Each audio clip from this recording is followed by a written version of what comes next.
Well, welcome everybody to the first of 8 challenges in the 2012 Get Organized Challenge. And I'm so happy that you've chosen to take this challenge this year. I know organization in the craft and hobby world can be really difficult and overwhelming.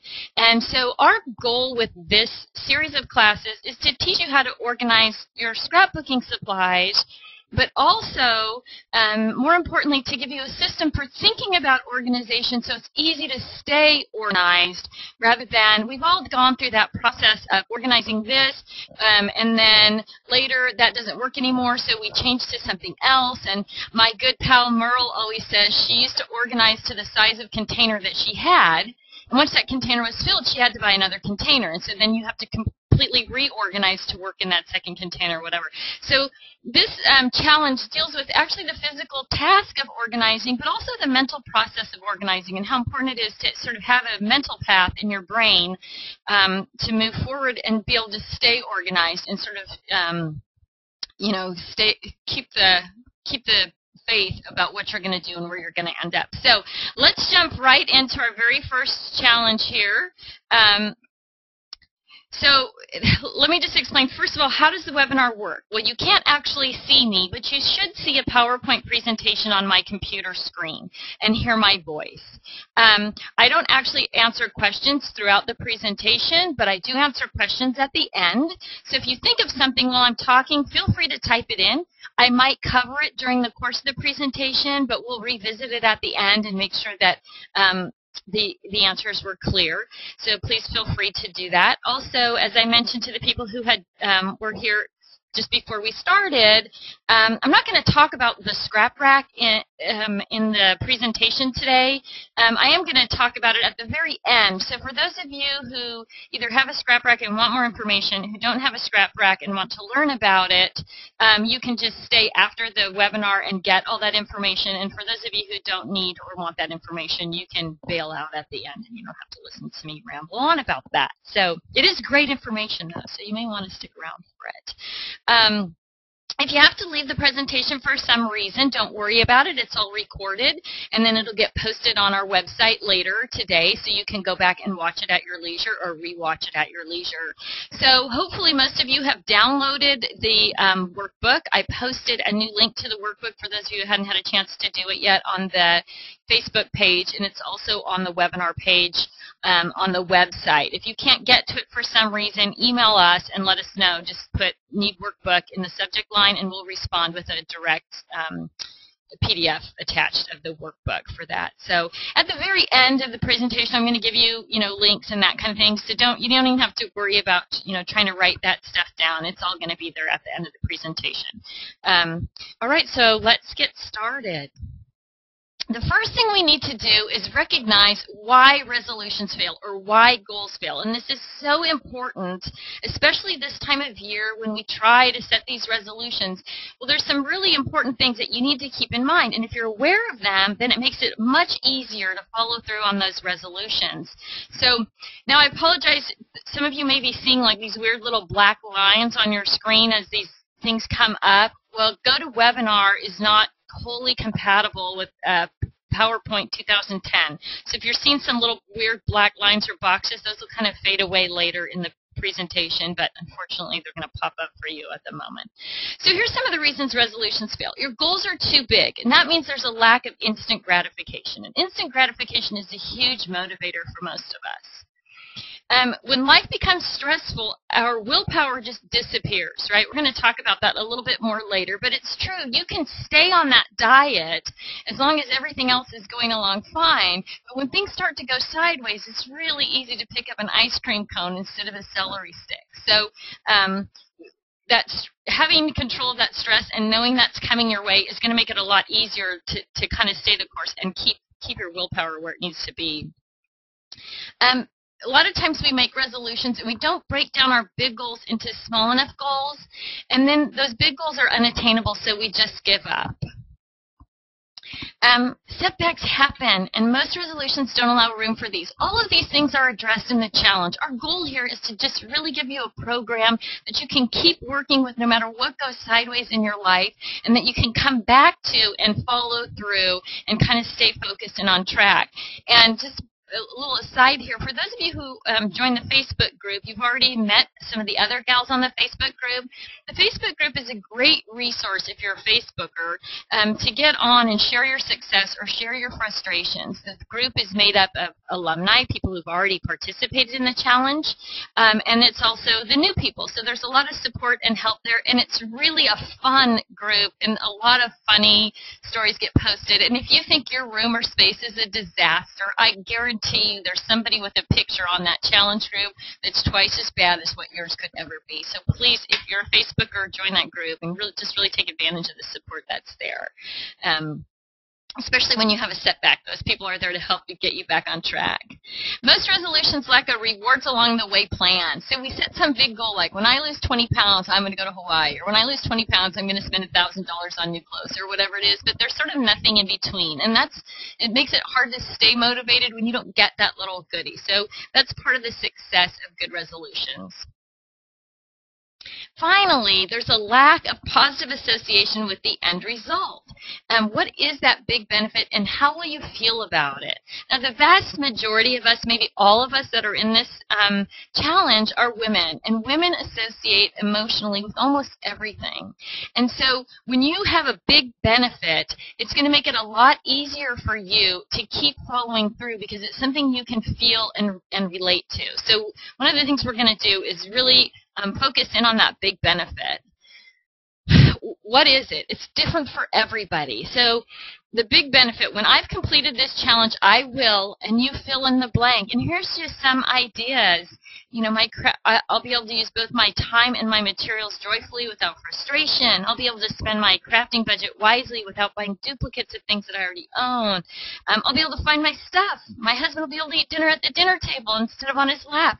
Whatever it is, there's a big benefit to you that will make you happy and keep you motivated. So part of what we're going to do today in this Get Ready to Get Organized webinar is come up with those big benefits. Part of what you're going to do is this challenge is come up with what the big benefit is and set your goals, and so that you have something to move forward on. So when we're not actually going to get organized this week, we're going to set ourselves up with a good foundation for getting and staying organized. And it's really, really important. Some people try to skip this step, and there's some great postings on the internet, on the Facebook group, about doing your big benefits board and about how important it is for staying focused and how important it is to be thoughtful about what you put on the big benefits board, because it's what's going to motivate you. So make sure it's things that really are motivational to you. So here's sort of my favorite quote of the season. Until you put your goals to paper, you have intentions that are seeds without soil. So you really, you need to get that big benefits board done. So what you're going to do is create, and I did it as a 12 by 12 layout, and so I could scrapbook it later, but I know people have written their big benefits just on a whiteboard or just on a piece of paper and tacked it on the bulletin board over their desk. Whatever works for you. It's a great way to use some of your scrapbooking supplies. But your big benefits board is going to clearly state what the big benefit is to you at the completion of the challenge, and it's going to set you up for 8 rewards along the way. So you can see my numbers here, 1, 2, 3, 4, 5, 6, 7, 8, and the different things that I'm going to get to do as I've completed each one of the challenges. Zoom in a little bit on that. So you can see, really important, if you look at my number 1, the bottom left corner, you can see it says take London out for coffee. Number 2 is have a ping pong and pizza night with Max. So those are my 2 sons. One of the things that's really important for your success is that you get the buy-in from the other members of your family or significant others or whatever, so that they're supportive of you. So when you try to do something for yourself, if you have kids, they don't really care what you're doing until you want to do something for yourself, and then all of a sudden everybody needs you.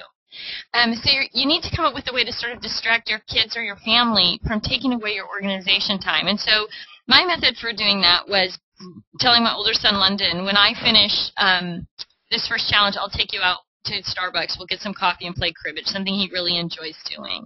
And I told Max, when I finish number 2, you know, we'll have a ping pong and pizza night. Again, something he loves doing. So now the boys were working for me and supporting my thing because there was a benefit to them as well.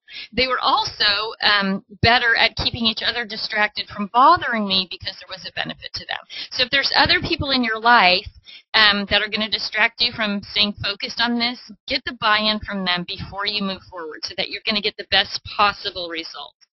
Now, I just left a little blank square next to each one of my numbers that I could check off or put a star on or a little flower as I had completed that. But there's some other great ideas on the Facebook group. One of the gals put 8 little envelopes on her big benefits board and then wrote all her rewards down and gave them to a girlfriend, and the girlfriend scrambled them up, put them in the envelopes, and sealed the envelopes. So if she doesn't know what she's getting, it sort of adds a little bit more excitement. She doesn't know what prize she's getting what week. So that was a fun, what I thought was a really fun way to do it as well. Now, next, once you've done your big benefits board, you're going to need to lay the groundwork for your organization system. So at the end of this webinar, you should understand how the 4-section works and how to apply it to your room or space. I'm going to talk more about that. You should know what it means to gather all of your supplies. I know there's several of you on board today who have taken this before, and gather is one of the key words I use in every webinar. Understand how to write a themes index. Understand what it means to purge. Really, really important. And understand the importance of storage tools and space. So let's move on and start talking, first of all, about the 4-section system.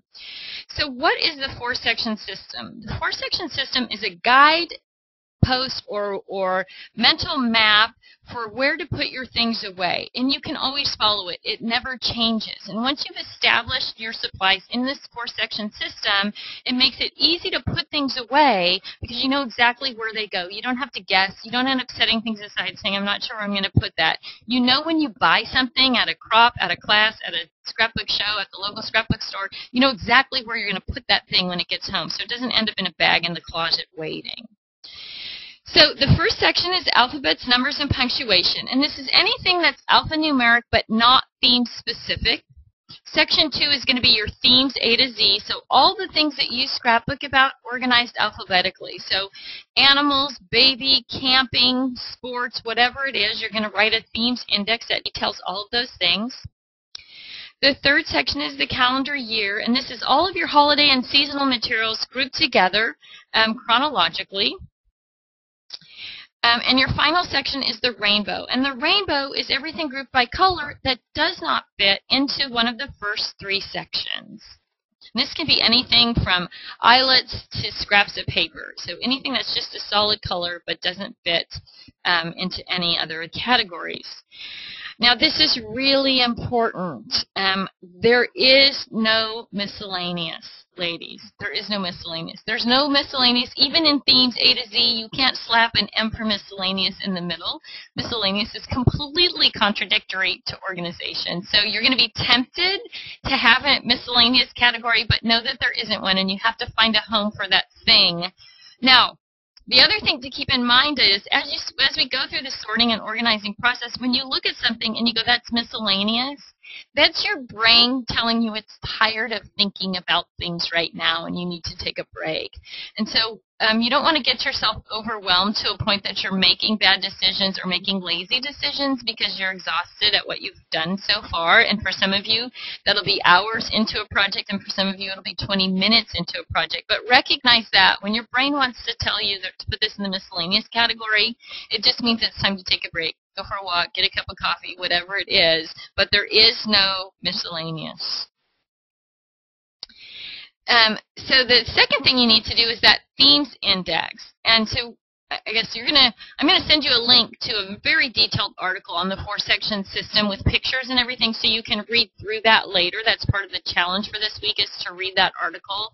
And then you're welcome to email me or get on the Facebook group and ask questions after you read it. But that's part of your challenge. So you will get a lot more information on that. Step 2 is your themes index. And so you need to write your themes index and put it in alphabetical order. And this is going to guide you through the organization process. So it's really important that you put some thought into it and that you think about different categories. Now, as you do this, you're going to find things that when you're organizing that you thought you had on your themes list that you actually don't have any supplies to scrap about, and you're going to find the reverse too, that there were things that you didn't remember to put on your list, and so you're just going to be wanting to add those in. Your themes list is a very fluid list, and it will change over the years as your hobbies change and your interests change and your family's interests change. And so you need to already accept the fact that just because it's on your themes list today doesn't mean you can't get it off your themes list a year or two from now when things change for you. I would suggest doing it on the computer because it's easy to re-alphabetize, especially if you're using something like an Excel spreadsheet.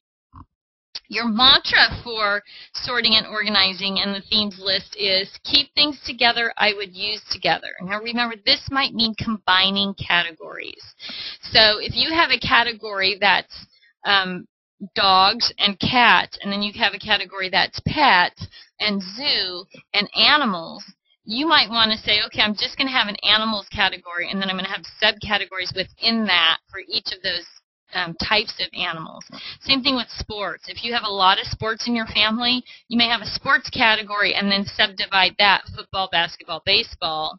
If the only sport your family participates or is interested in is football, then of course you're only going to have a football category. But keep those kind of things open, and as you're coming up with your list, know that you may be combining categories and then sort of subdividing within those categories. And we'll talk more and more about that later. And after you go through and read the article on the 4-section system, you'll have a little bit more clarity on those details as well.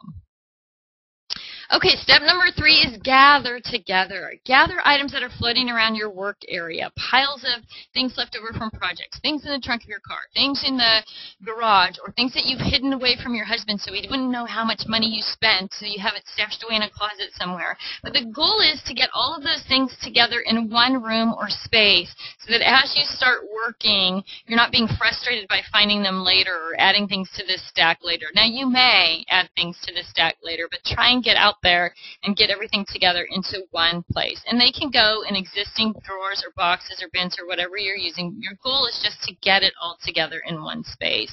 And you don't have to worry too much about how it's in that space, because you're going to sort through each one of those containers or drawers or boxes little by little as we go through the process of getting organized.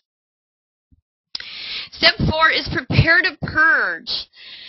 This is so hard for so many of us, getting rid of things that we have accumulated, thinking with that emotional attachment to those items, where they're going to go in our scrapbooks or what we're going to use them for. But purging is really important for success. So you have to decide how you're going to purge, and a lot of that depends on what kind of scrapbooker you are. So there are scrapbookers out there who are hardcore fashion-forward scrapbookers, and they only use things that are brand new. They like the latest and greatest techniques. If you're one of those people, you need to recognize that's who you are and be prepared to get rid of things that you won't use anymore. Then there's kind of the opposite end of that spectrum. There's the sort of classic solid colored background paper, matting paper, journaling notes, couple stickers, sort of classic scrapbooker, and you're going to use more of things that you've had for longer. And then most of us are somewhere kind of in between. But just recognize who you are and what really is going to work for you. And a little bit of soul searching is going to go a long way when it comes to actually purging things out of your craft supplies that you won't use.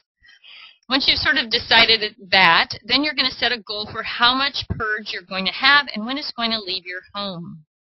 So you may say, I'm going to purge a ½ inch of stuff for every year I've been scrapbooking. I'm going to purge a pound of stuff for every year I've been scrapbooking. Or I'm going to purge everything that's older than 3 years, or whatever it is, whatever parameter you're going to set for yourself, and you're going to write that goal down. This is my goal. I'm going to purge a ½ inch for everything. Then you're going to find a place to donate or sell your purge. Again, that emotional attachment to stuff, for some of us, is the strongest attachment. And so if you're donating, it makes it a lot easier to purge. And I know some of you have heard this story already, but I'll tell it really quickly. I had a girlfriend who worked at the Children's Hospital here. And over the years, I had gone to this charity event at Christmas where they had this girl named Cody, come up and speak about her experience. And she had been a cancer victim since about age 6. And at this point, she was like 13 when she spoke at this luncheon that I was at. And she was very moving, but the most moving thing about her was that she was really upbeat and positive and helpful, and she knew that her prognosis was very bad, but so she spent her life trying to make the lives of other people around her good. Well, about a year later after that, my girlfriend who worked at the hospital called me and she said, "Do you know that Cody's a scrapbooker?" And I said, "No, I didn't know that." And she said, "She is." And Tiffany, her parent, they have no money. I mean, they've literally been paying major hospital bills the whole life of this kid. And so people in the hospital would give her their get well cards or whatever, and then she would cut up those cards to make her little embellishments and do her pages. And so Georgia said to me, "Do you have anything that you're not using that you could donate to Cody, because she wants to leave behind a scrapbook," and blah, blah, blah. Well, that was hugely motivating for me. I already had a connection with this girl, and now I'm thinking, oh my gosh, here's somebody, well, whatever. You can understand the connection. It was so easy for me to purge. It was so easy. And so I boxed up a huge box of stuff and sent it to the hospital with my girlfriend Georgia, and of course I gave her a travel pack to organize her stuff and some pages and all of those things, and I sent it to the hospital with Georgia, and she said, "Tiffany," she said, can I give them your name and address so they can send a thank you card?"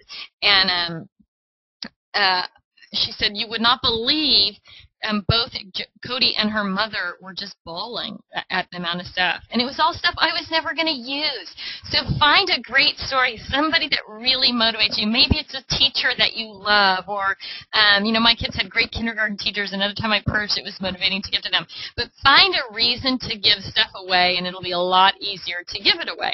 So if you're not after the emotional connection, then you can sell your purge too, and that's a motivator in and of itself, because then you get to buy more stuff with the money from the purge. So I've had customers bag it up and sell it by the pound on eBay, or take it to the garage sale at their local scrapbook store. Whatever works for you, but you need to figure that out first, because that's part of your goal sheet. So you're going to write down your goal, and then you're going to write down where and when that purge is going to go away, and you're going to put all that stuff on your purge box. So that's one of the goals for this challenge session, is to make a purge box and label it. Now, the purge box is going to be your best friend forever. It never goes away from this point. And if you find a nice place to put your purge box that's easy to get to, then it'll be easy to purge forever. As you come across things that you look at and go, "I'm never going to use this," or you think, "Yuck," you can slip it right into the purge box. One of the reasons we don't get rid of things is because we think, "Oh, where am I going to put that?" until, you don't really have a plan or a place for where it's going to go. So start that purge box right by your desk. And I use a paper storage box because it's narrow, so it doesn't take up very much room. And I actually just posted an article on the project organization page, which I'll send you a link to, about purge, and it kind of shows that skinny purge box. But a paper storage box is 12 by 12, but it only takes up 3 inches wide of space on the floor by my desk, but it's really easy to put things in. You can apply this and lots of the stuff that we're going to talk about in the challenge to other areas of your life. So if you're somebody who likes to donate to the Goodwill, but again, you find yourself like not looking at something and then going, "Oh, I'll take it later." If you put a Goodwill box in your hall closet or your bedroom closet or wherever, when you pull that old sweater off the shelf and you think, "I haven't worn this in 5 years, I should take it to Goodwill," then it's easy to throw it in the Goodwill box rather than put it back on the shelf and think, "I'll get to it later." So you can apply those same sort of concepts to other things in your house. Here's the bottom line. Once something goes into your purge box, it doesn't come out, ladies. So once it's in forever. All right, step number 5 is storage tools and space, and understanding the importance of these things. So the most important aspect of storage are visibility and accessibility, right? Not only do you need to see it, but you need to be able to get to it. So you don't want things buried, even if they're in clear boxes, where you have to take a box out of a box and open a lid and get into a box full of other little boxes so that you can get to something. You want to see it, and you want to be able to get your hands on it easily. And we kind of joke when I teach this seminar at the shows, and I say, sometimes it seems like it's easier to go to Michael's and buy a bag of red brads than it is to actually get to the red brads you've got. And so that's what we're trying to avoid. You want to keep things very accessible and very visible. If you're planning out a new space, you want to put some thought into that space from the very beginning before you actually start arranging things or buying furniture or cabinets or whatever. How am I going to make these things visible and accessible? So again, on the website, there's a posting there of my room, and it just kind of goes through step by step of the thought process I used when I was putting that room together. And the room at the office is too big, and so I pulled my desk in closer to the cabinets, and I took all the doors off the cabinets, because one of the other things about cabinet doors is they allow us to stuff things in and close the door. And once those doors are off, it's not as easy to stuff things because there's nothing to hold them in. Plus, it doesn't look as good, so it's easier to kind of keep it a little bit tidier. So those kind of things are really important. Now, I'm going to send out an email this afternoon, and so the different things like the article about you know, purge boxes and how my room is designed, all those links will be in that email. So again, you don't have to worry too much about going and looking for them. You'll just get the email from me with the details of everything I talked about. It's simple. And then you have to choose how you're going to store things. And of course, we are the manufacturers of the scrap rack, and we would love for everybody to have a scrap rack. But everything I teach in this challenge can be applied to a variety of tools. So whether you're using a scrap rack or binders or file folders or even large Ziploc bags, you're going to be able to take all the concepts from this class and apply them across the board. You don't have to go out and buy all new stuff. One of the nice things about the ideas and strategies in this class is you can do them in the stuff that you've got, and once you get it organized, then you can say, now I understand why it would be better if I had everything in a scrap rack, or why it would be better if I had everything in a drawer, or whatever it is. But you get an opportunity to get everything organized, and then when you make decisions about the storage tools that you need or the equipment that you need, you're making a really well-educated decision. So the other thing that's really important is that your space is somewhat fluid. What I mean, that you can expand it. And the beautiful thing about the 4-section system is it doesn't matter if you have 10 sheets of paper or 10,000 sheets of paper, you're going to organize them the same way. So it just is a little bit more, but the system of organizing is exactly the same. All right. So this week's challenge is to use your craft supplies to create a beautiful big benefits reminder and reward list for each of the 8 challenges you'll complete. Hang it up somewhere where you'll see it every day. Next thing you're going to do is read the 4-section system article on the Scrap Rack website, and you can email me if you have questions about that. I'm going to give you my email at the end here. You're going to create your themes index, gather your supplies together in one room or space, set your purge goals, get your purge box, and find a home for your purge. Evaluate your space for visibility and accessibility, and make changes and prepare the space for your supplies. And then if you haven't joined the 2011 Get Organized Challenge group on our Facebook page, I would really encourage you to do that. I know some of you aren't Facebookers, and so I get that you don't want to be part of that. But if you are a Facebooker, the group is great. I know the name is wrong, 2011 Get Organized Challenge, but when we started the group, it was 2011, and now Facebook won't let me change the name because we have too many members of our group. So I would strongly encourage you to join that group, even if you're not going to post to the group, if you're just going to be a lurker and see what other people have to say and what other challenges and solutions people are coming up with. It's a great group. And there's been a ton of information that's come out of that. I have learned a ton. There's all these little things that people have sort of invented to organize different things or to keep things organized that I would have never thought about. So, you know, especially things that are room specific or whatever. So it's really a creative, great group of gals. So if you haven't done that, you're going to want to do that. Now, we do a prize giveaway every week on the challenge, and those prize giveaways are done by drawing names from people who've submitted to the Get Organized group. Now, so if you're not part of the Get Organized group and you want to be in the drawing, whoops, I clicked too far here. And you want to be in the drawing, you just have to email me, you know, just with a post that says. So the goal of the Facebook group is to post your success and your progress.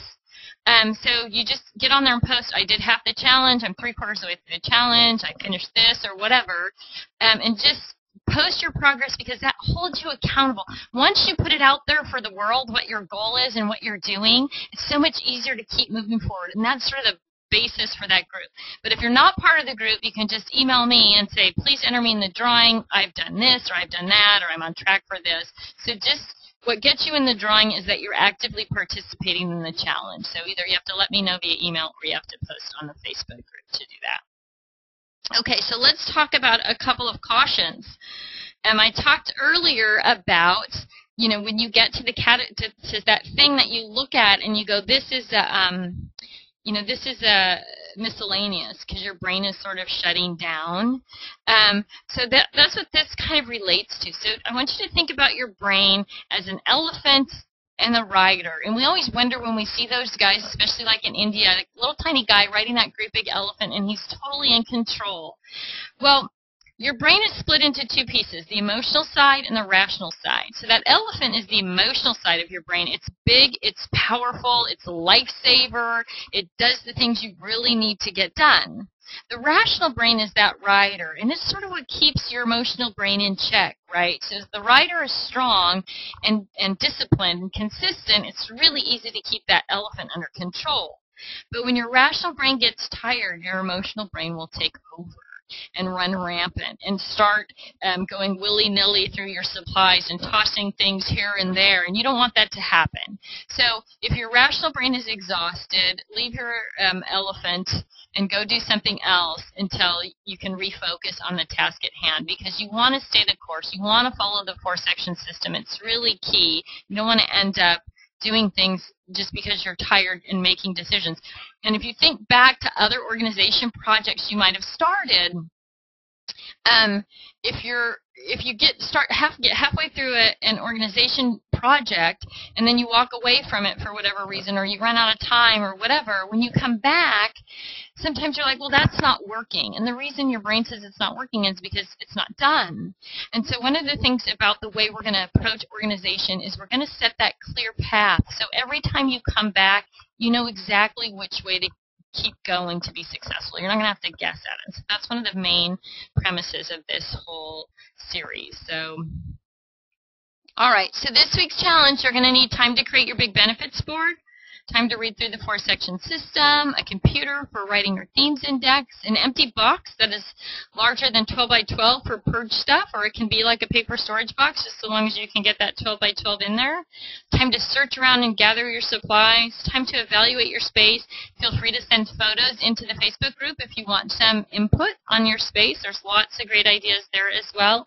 And then decide what you're going to use for as your storage tool or your supplies in that case.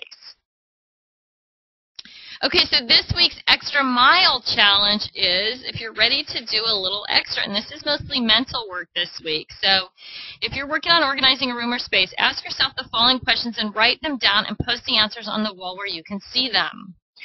How do I want to feel when I come into this room? What do I want to accomplish when I am in here? These two little questions posted on your wall will make it easier to make decisions about everything, about whether your stuff is visible and accessible, about things that you need to keep or purge, about things that you want within arm's reach or not. Because whatever you want to do, how you want to feel in that room, and what you want to accomplish when you're there, if that goal is posted in front of you, it makes it a lot easier to make those hard decisions. And it's making the hard decisions that's really going to move you forward through this project. So try not to avoid them. I know lots of us are bad at avoiding those, like I'll think about that later or I'll do it later. But if you can make sure that you have those goals posted, then it's going to be so much easier. So, as you may have figured out already, I'm a huge goal-driven person, and I think there's just a few things that I really remember when I'm working with goals, when I'm setting goals. And so the first one we've already seen, until you commit your goals to paper, you have intentions that are seeds without soil, which I think is brilliant, and it was recently posted. I didn't write that. It was posted by somebody on our Facebook group, and it's become my new mantra. Something my CPA said to me when I first started this business: you'll never be successful unless you plan your work and work your plan. Really important in this series too. Stay the course. You're going to have a plan. Plan the work. Work the plan. Stick with it. I promise you'll be so excited about the results. Stephen Covey, begin with the end in mind. Again, going back to what do you want this to be when it's finished? And so if you begin with the end in mind, it makes it really easy to make good decisions and good choices. And then another thing I just read recently on the internet somewhere about purging, give it away or throw it away. It's a studio, not a storage room. So try to keep that in mind as we step into the purging mode of this whole process. So here's some basic links and information. If you want to jot them down really quickly, you can do that. But again, this whole video is going to be posted, and you're going to get the links as well via that email from me. So you don't actually need to put them down, but those are the different things, different places that you can go. Everything's on our website. So probably the most important thing here is the information page for this series, which is that at the top. But again, that's if you just go to events and classes, you can, and it'll take you to the results get organized option. You can click on that and it'll get you right to that page. So everybody has their challenge set up for the week, and you know what you're going to do. If you downloaded your workbook, the challenge is spelled out in the workbook as well, so you can use that as your checklist. If you didn't get a chance to download the workbook, you can get that either on our website on the Facebook page or by emailing either myself or customer service and requesting it, and we're happy to get it to you that way. So that's sort of the end of the challenge information. So for those of you who want information about the scrap rack, I'll give you just kind of a rundown on what it is, and then you can go to the website and look at the different components of it. So you're totally welcome to stick around, but you don't have to. This is just the information part about the scrap rack. So what is a scrap rack and how does it work? The picture in the upper left corner is an empty scrap rack. It's a metal base that sits on your desktop, and it sits up at that 45-degree angle, which puts all of your supplies right out in front of you and at your fingertips. So the one in the top that's empty is the base and what's called the wings, the side panels, and then the spinders are on there empty. And the spinders are the 3-ring sections that are sitting off to the right there, and each spinder is going to hold 20 to 30 storage pages. They're a standard 3-hole punch. And then you can see the scrap rack set up below, which is actually mine, right here in the office. You can see little flowers behind. That's my scrapbook room at the office. But it's actually 2 base units hooked together. So one of the nice things about the scrap rack is that it's expandable. So if you need more space than 7 notebooks worth of stuff, which many of us do, you can link another base unit together and sort of double your amount of storage. But you can see that scrap rack, and on our website there's some pictures. People have 8, 10 bases. There's some pictures of really some big expanded ones on the website if you want to kind of see how that works. They're also on the scrap rack page on Facebook too. But what this does is put everything sort of right out at my fingertips. So when I'm working, I can just flip from section to section and find whatever I need. So it all goes together using different storage pages. Now, you don't have to reinvent storage pages if you're already using them. Anything you've got that's a standard 3-hole punch is going to work in the scrap rack. These are our basic storage pages, and they range from one big pocket, like that's 12.5 by 12.5. Oh, that's another thing. All our pages are a little bit oversized, and that allows you, when something's bigger than 12 inches, like a piece of paper with the little manufacturer tab across the top, to fit comfortably into that pocket. It also makes it easy to put them in and out. You don't have to sort of roll up the paper and put it in and kind of tuck it back down. You can actually put several sheets of paper in really comfortably. So we've got 5 different basic storage pages, like I said, ranging from 12 by 12. There's a double extra long, which is 2 long pockets. Fabulous 4, which is a 4-pocket page, Perfect 6, and then the Sweet 16 is what you see on top. Each little pocket has a little flap, which is really clear in the blue. In the picture with the brighter blue one, you can see how that flap is tucked behind, and so that allows you to pull things in and out. Pages are super durable, but they're really lightweight. They're made out of food-grade plastic. So in the years that we've been in business, the only time I've ever had to replace, and we started in 2003, the only time I've ever had to replace a page was when it was actually a manufacturing problem where they had punched the holes too close to the edge. But in terms of pages ripping or whatever, that food-grade plastic is outstanding in terms of durability. The dividers, which someone asked about earlier on, are a little bit bigger than the pages, which adds a layer of protection to the edges and corners. It also works like the covers of a book when you take the spinders off your base unit to put them in a travel pack or something, so you can see they come in sets of 5, and then the picture on the right is just what they look like sort of close up in your on your scrap rack there. We have some specialty pages as well. So this page in the upper left corner is what's called the wraparound ribbon and fiber board. And so that is a heavy plastic coated board with a ruler printed on it that you can put your ribbons and fiber on, and then you can easily work them into each of the color sections. In the center is the embellishment storage page. That's a double-sided gusseted pocket page. It has 12 pockets on each side. It comes with the mini Ziploc bags, and it's designed for heavier, bulkier things that you want to tuck into a pocket with a closure on it. And then on the upper right is the side loader single, which is again a 12 by 12 pocket that will literally hold 20, 25 sheets of cardstock in that pocket, and it opens from the side instead of opening from the top like everything else does. This is a travel pack. We have 5 new colors of the travel pack, and hopefully those will be arriving at our doorstep any minute. So it is like a giant binder, similar to like a paper sticker binder or something like that. It can easily be used as a paper sticker binder or an embellishment binder. A lot of people use it as a holding album where they put everything that they're working on, photographs, memorabilia, journaling notes, into it, and that's how they get the supplies from home to crops or classes. The interior has those, what you see on the left side. It has pen loops, and underneath that pen loop flap, there's a couple of straps to hold down your paper trimmer, and then some other pockets for tools. Handles are on the top, so when you're carrying it, everything's going straight up and down. So even if you're not using our pages with the little flap over it, you don't have to worry about putting something in there in a page that doesn't have a flap, because you're not going to tip it sideways. Like so many of them, the handles are on the side, and when you tip it sideways, everything falls out of the pages. Other nice thing about our travel pack is that it's longer and wider than any of the other ones out there. So when you close up your paper sticker binder from Crop and Style and you try to pull a zipper around, all those pages curl up in the corners because it's just not quite long enough or wide enough. So we really address that. You can see on the right side of that open one that there's almost 2 inches of space over to the edge, so that when you do fold it over close, it moves those pages closer to the edge, but still there's a gap around there that makes it really simple and easy.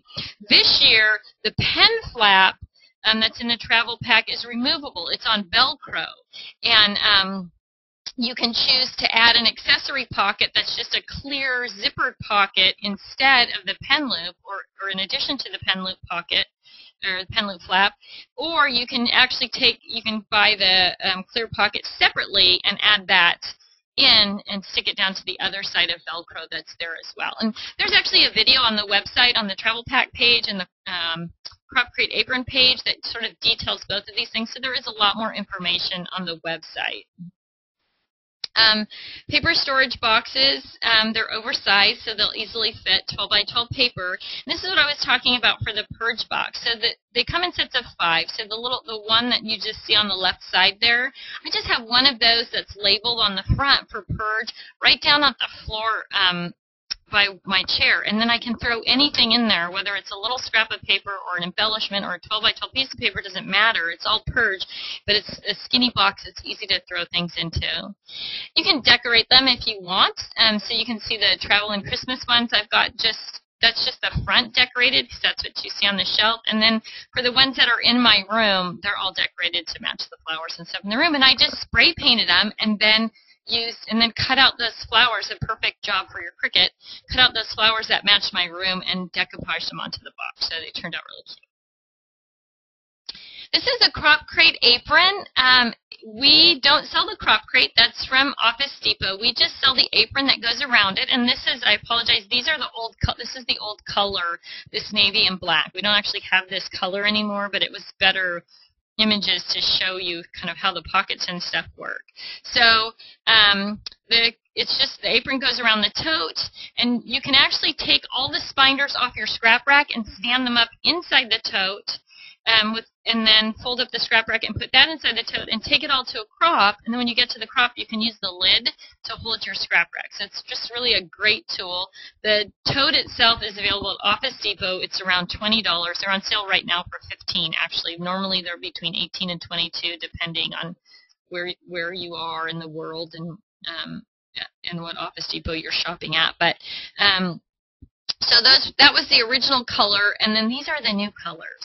So both the travel pack and the Crop Crate apron come in these color combinations: the green, the pink and brown, purple lavender, turquoise and margarita, and then of course the classic olive and black there. So those are those products. Oops. Got my roller going here. This new product is called the A-Frame Tool Tote, and this is just easy to use, easy to access product that has pockets on two sides that are clear so you can see exactly what's in there. But any kind of tools, inks, chalks, stickles, Cricut cartridges, photographs, whatever you want to take with you to a crop or class or even work with at home, you just load up those double-sided pockets, and then it'll actually fit in the back pocket of the crop crate to take it with you to a crop or class. But the A-frame bottom just can collapse up, so you can just stick it right onto a shelf. So if it is what you're using to hold, you know, the majority of the tools and stuff that you work with at your desk, but you can just if you've read the article on the website about my room, you know, it's really important to me to keep my desktop clear and be able to just grab the things quickly and easily and set them on the desk as I'm using them and then put them away. And this really works well for that because you can just stand it up on a shelf somewhere and then pull out just what you need. So I know there's people who have pre-ordered several of them that they're going to put all their Cricut cartridges in or all their stickles in or whatever it is so that they can just pull it off the shelf and take it with them when they're ready to go. And I think